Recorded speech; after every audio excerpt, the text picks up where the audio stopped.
Hello दोस्तों, कैसे हैं आप सब। उम्मीद करते हैं आप सभी अच्छे होंगे।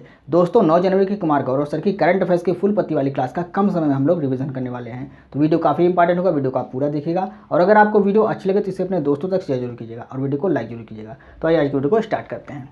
पहला प्रश्न है, हाल ही में शेख हसीना 5वीं बार किस देश की प्रधानमंत्री चुनी गई हैं? तो बांग्लादेश की प्रधानमंत्री चुनी गई हैं।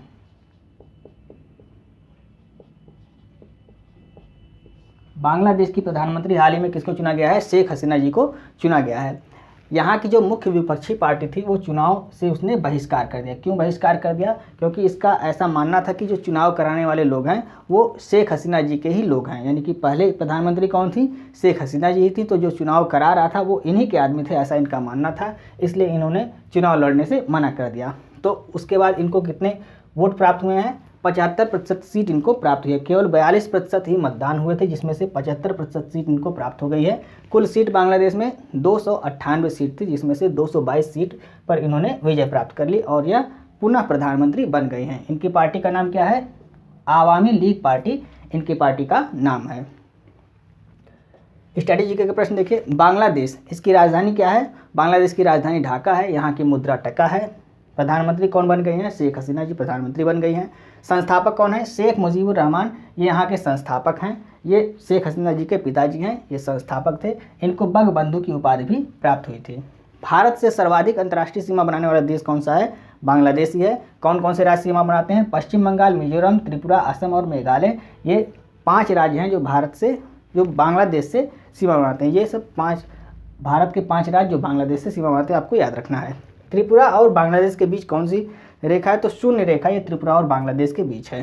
बोंगो सागर और संप्रीति युद्धाभ्यास ये भारत और बांग्लादेश के बीच होता है। मैत्री पाइपलाइन परियोजना ये भारत और बांग्लादेश के बीच डीजल सप्लाई के लिए यह परियोजना स्टार्ट की गई थी। नेक्स्ट प्रश्न है,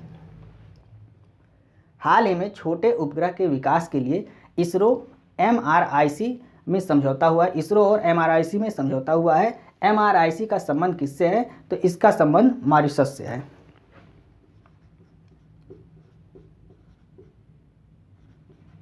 MRIC का संबंध किससे है? मॉरिशस से है। MRIC का फुल फॉर्म क्या है? MRIC का फुल फॉर्म है Mauritius research and innovation council. ये MRIC का फुल फॉर्म है। इसके लिए इसरो और MRIC के बीच समझौता हुआ है और इसके लिए कैबिनेट से मंजूरी भी मिल गई है। मॉरिशस हिंद महासागर में स्थित है और इसकी राजधानी क्या है? पोर्ट लुइस इसकी राजधानी है। इसरो की स्थापना कब हुई थी? इसरो की स्थापना 15 अगस्त 1969 को इसरो की स्थापना हुई थी और वर्तमान में इसरो के अध्यक्ष कौन है? Doctor S Somnath. ये वर्तमान में इसरो के अध्यक्ष हैं। और अभी हाल ही में इसरो ने PSLV C58 रॉकेट से एक्सपोसेट उपग्रह को लॉन्च किया था। और फाल्कन 9 रॉकेट से क्या लॉन्च किया, आपको कमेंट करके बताना है। फाल्कन 9 रॉकेट से भी हाल ही में इसरो ने कौन सा चीज़ लॉन्च किया है, इसको आपको कमेंट करके बताना है।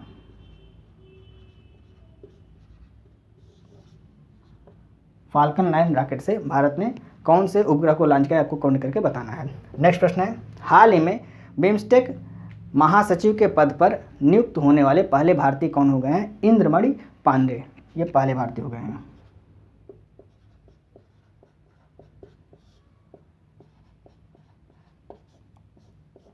इंद्रमणि पांडे ये पहले भारतीय हो गए हैं जो बिम्स्टेक महासचिव के पद पर नियुक्त हुए हैं। बिम्स्टेक इसका पहले नाम था, देश के नाम पर इसका नाम रखा गया था। इसमें 5 देश थे पहले।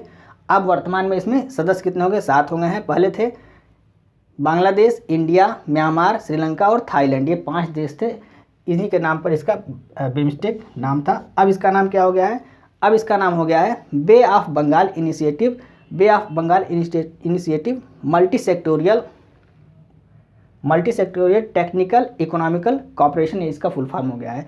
फिर से देख लीजिए, Bay of Bengal Initiative multi sectoral technical economical cooperation, ये इसका फुल फॉर्म हो गया है। वर्तमान में इसमें कुल 7 सदस्य हो गए हैं। पहले Bangladesh, India, Myanmar, Sri Lanka, Thailand थे। अब नेपाल और भूटान भी इसमें शामिल हो गए हैं। तो 7 देश हो गए हैं। इसका मुख्यालय कहाँ पर? इसका मुख्यालय ढाका में है। रश्मि शुक्ला भी हाल ही में क्या बनाई गई हैं? महाराष्ट्र की पहली महिला DGP बनाई गई हैं। राजीव शाह कौन है? फेडरल रिजर्व बैंक न्यूयॉर्क में ये गवर्नर बनाए गए हैं। नाम क्या है? राजीव शाह। विकासशील ये क्या है? अभी आपको कमेंट करके बताना है। कल की वीडियो में आपको बताया गया है। अगर आपको वीडियो अच्छी लगे तो वीडियो को लाइक कीजिए और अपने दोस्तों तक शेयर कीजिए। करंट अफेयर्स के जो प्रश्न है इसको हम अलग से 1000 जो 2023 के 1000 करंट अफेयर्स के प्रश्न हैं उसको हम रिवाइज करा रहे हैं शॉर्ट वीडियो के माध्यम से, उनको भी आप जरूर देखा करें। आइए हम नेक्स्ट प्रश्न को डिस्कस करते हैं। चौथा प्रश्न है 81वें गोल्डन ग्लोब अवार्ड 2024 में सर्वश्रेष्ठ निर्देशक मोशन पिक्चर का पुरस्कार किसे दिया गया है? क्रिस्टोफर नोलेन को दिया गया है।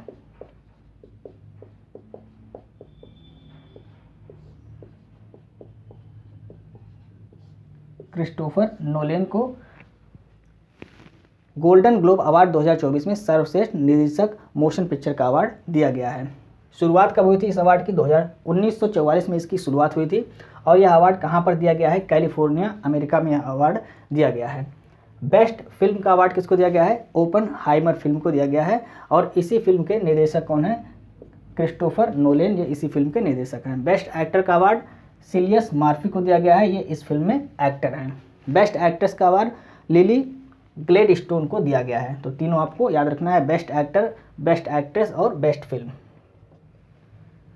फादर ऑफ एटम बम किसको कहा जाता है? ओपेनहाइमर को फादर ऑफ एटम बम कहा जाता है। ऑस्कर अवार्ड 2023 में बेस्ट एक्ट्रेस का अवार्ड किसको दिया गया था? मिशेल येओह को दिया गया था। ये एशिया की पहली महिला हैं जिनको यह अवार्ड दिया गया है। बेस्ट एक्टर का अवार्ड ब्रेंडन फ्रेजर को दिया गया था और बेस्ट सॉन्ग का अवार्ड नाटू नाटू फिल्म को, नाटू नाटू सॉन्ग जो RRR फिल्म है, जो भारतीय फिल्म है, इसको दिया गया था। एक अवार्ड और भारत को मिला था, बेस्ट डॉक्यूमेंट्री फिल्म का अवार्ड दिया गया था। कौन सी फिल्म थी? द एलिफेंट विस्पर फिल्म को दिया गया था, आपको यह भी नोट करना है।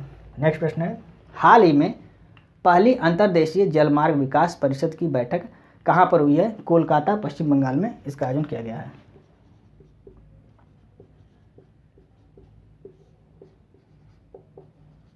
कोलकाता पश्चिम बंगाल में इसका आयोजन किया गया है। जहाज रानी मंत्रालय द्वारा इसको स्टार्ट किया गया है।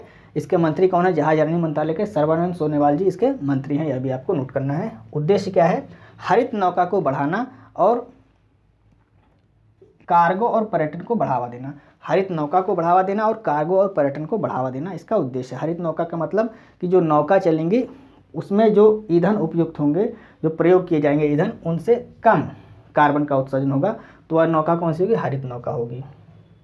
राष्ट्रीय जलमार्ग प्रथम ये इलाहाबाद से हल्दिया के बीच है, गंगा और हुगली नदी पर यह स्थित है और देश का सबसे बड़ा नेशनल वाटरवे है, आपको नोट करना है। दूसरा कौन सा है? डुबरी से सादिया के बीच है, ये ब्रह्मपुत्र नदी पर स्थित है। तो दोनों आपको याद रखना है, राष्ट्रीय राजमार्ग प्रथम और राष्ट्रीय राजमार्ग सेकंड।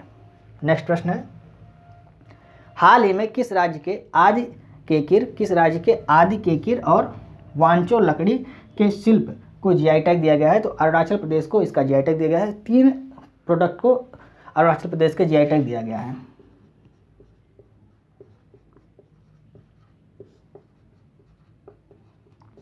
अरुणाचल प्रदेश के 3 प्रोडक्ट को जीआई टैग दिया गया है। तो पहला है आदि केकिर, ये अदरक है, और दूसरा है वांचो लकड़ी के शिल्प, ये दूसरा हो गया, और तीसरा कौन सा है? तीसरा है हस्त निर्मित कालीन। तो इन 3 उत्पाद को, इन 3 प्रोडक्ट को अरुणाचल प्रदेश को जीआई टैग दिया गया है। तो 3 उत्पाद को जीआई टैग दिया गया है, किसको? अरुणाचल प्रदेश को। स्ट्रैटेजी का प्रश्न देखिए, अरुणाचल प्रदेश की राजधानी क्या है? ईटानगर यहाँ की राजधानी है। सीएम कौन है? पेमा खांडू यहाँ सीएम है और 1987 में अरुणाचल प्रदेश को राज्य बनाया गया था। यहाँ पर बोमडिला और दीफू दर्रा स्थित है, आपको याद रखना है। ब्रह्मपुत्र नदी यहीं से भारत में प्रवेश करती है, यांगयाप दर्रा से होकर प्रवेश करती है और नामचा बरवा पर्वत से टकराकर यह यांगयाप दर्रा से होकर भारत में प्रवेश करती है। नामदफा नेशनल पार्क ये अरुणाचल प्रदेश में है। मोलिंग नेशनल पार्क यह भी अरुणाचल प्रदेश में है। और अभी हाल ही में केसर-ए-हिंद ये क्या है? ये एक तितली है, इसको राज्य तितली का दर्जा किसने दिया है? अरुणाचल प्रदेश ने राज्य तितली का दर्जा किसको दिया है? केसर-ए-हिंद तितली को दिया है। इंपॉर्टेंट प्रश्न है, आपको याद रखना है। आइए हम नेक्स्ट प्रश्न को डिस्कस करते हैं।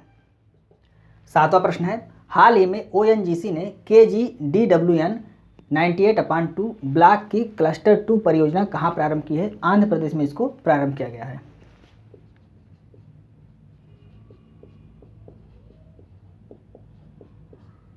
आंध्र प्रदेश में इस परियोजना को प्रारंभ किया गया है। केजी का मतलब क्या होता है? कृष्णा और गोदावरी बेसिन। तो यह जो क्लस्टर है ये कहाँ पर स्थित है? ये कृष्णा और गोदावरी बेसिन में। इसी बेसिन का मतलब जहाँ कृष्णा और गोदावरी नदी आके मिलती हैं, दोनों नदियाँ, वहीं पर यह स्थित है। ऐसे 3 ब्लॉक खोजे, यानी 3 क्लस्टर, क्लस्टर 1, क्लस्टर 2 और क्लस्टर 3 खोजे गए हैं। ये आंध्र प्रदेश से 35 किलोमीटर दूर बंगाल की खाड़ी में स्थित है और 3 क्लस्टर खोजे गए हैं, क्लस्टर फर्स्ट, क्लस्टर सेकंड और क्लस्टर थर्ड। तो क्लस्टर सेकंड पर परियोजना को प्रारंभ किया गया है।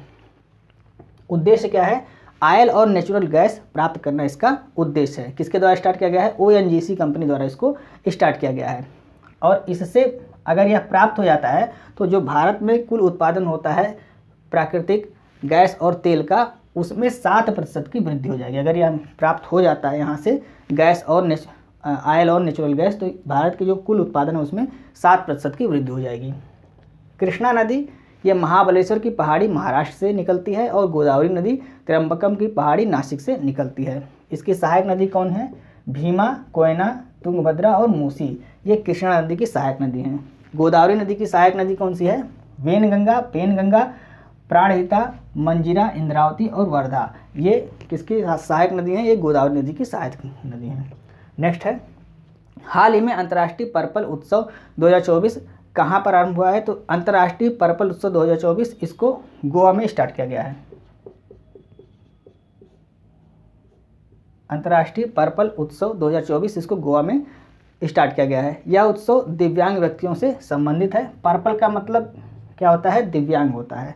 तो यह उत्सव किससे संबंधित है? दिव्यांग व्यक्तियों से संबंधित है। और यहाँ पर दिव्यांग व्यक्तियों के कहानी की प्रदर्शनी लगाई गई है। मतलब यहाँ पर क्या होता है? यहाँ दिव्यांग व्यक्तियों के कहानी की प्रदर्शनी लगाई जाती है। एंथम सॉन्ग इसमें क्या था? धूमल इसका एंथम सॉन्ग था। पर्पल टीवी चैनल को भी यहाँ पर लॉन्च किया गया है। किसके लिए? दिव्यांग व्यक्तियों के लिए पर्पल टीवी चैनल को यहाँ पर लॉन्च किया गया है। नेक्स्ट प्रश्न देखते हैं। हाल ही में कुंभ मेले के बाद देश का दूसरा सबसे बड़ा गंगा सागर मेला कहाँ प्रारंभ हुआ है? तो गंगा सागर मेला पश्चिम बंगाल में प्रारंभ हुआ है।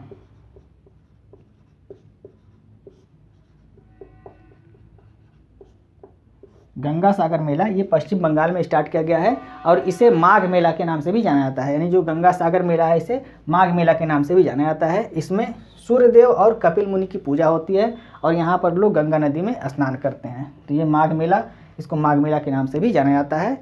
गंगा सागर मेला और माघ मेला ये पश्चिम बंगाल में लगाया जाता है।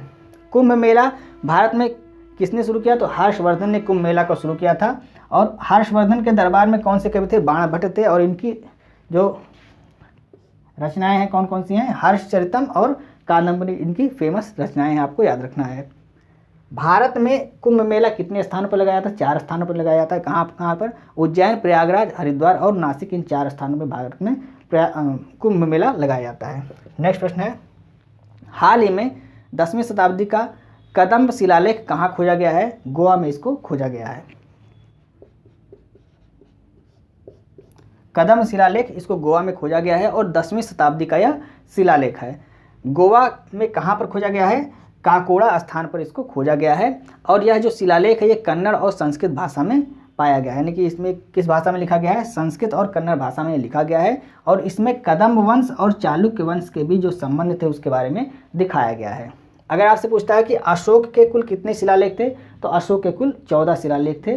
पहले शिलालेख में पशु बलि को वर्जित किया, उसकी निंदा की गई है। दूसरे शिलालेख में पशु चिकित्सा के बारे में बताया गया है। और कलिंग युद्ध के बारे में किस शिलालेख में बताया गया, आपको कमेंट करके बताना है। तो ये थी फूल पत्ती वाली क्लास के 10 महत्वपूर्ण प्रश्न, जिसको हमने कम समय में आपको रिवाइज कराने की पूरी कोशिश की। उम्मीद है आपको वीडियो अच्छी लग रही होगी। यदि आपको वीडियो अच्छी लगी तो आप इसे अपने दोस्तों को जरूर शेयर करें और वीडियो को लाइक और सब्सक्राइब करना ना भूलें। मिलते हैं नेक्स्ट में। जय हिंद।